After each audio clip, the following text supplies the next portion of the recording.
মধ্যে বিভেদ ঘটাইতে চায়, তাদের নিজস্ব আদর্শ দিয়ে, তাদের নিজস্ব এজেন্ডা দিয়ে। কিন্তু আমরা সব বুঝি, আমরা সব ষড়যন্ত্র রুখে দিব। প্রিয় গাজীপুরবাসী, আমরা এতকাল দেখে আসছি আমাদের বুদ্ধিজীবীরা হয় দলীয় বুদ্ধিজীবী। আমাদের আর কোনো দলীয় বুদ্ধিজীবী দরকার নাই, আমাদের এখন জনগণের বুদ্ধিজীবী দরকার।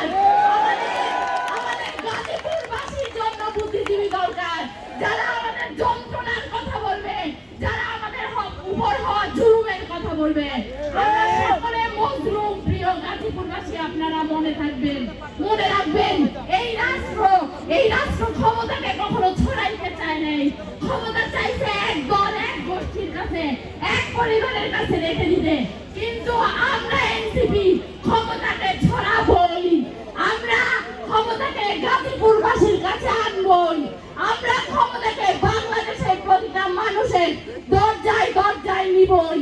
প্রিয় গাজীপুরবাসী, আপনারা মনে রাখবেন, আমার গাজার যে নারীটা গাছ ধরে আঁকড়ায় থাকে, পিছনে আপনার ইসরায়েলি সেনা হাসে, সেই নারীর লড়াই আর আপনার গাজীপুরের যে শ্রমিকরা বেতন পায় না তার লড়াই একই। এই লড়াই বিরুদ্ধে লড়াই। কিন্তু আমাদের মনে রাখতে হবে, জনতাই ক্ষমতা, জনতাই বৈধতা। যেই দিন ক্ষমতা জনতার কাছে আসবে, সেই দিন আমরা মনে করব আমরা জনগণের হতে পেরেছি। প্রিয় গাজীপুরবাসী, আপনার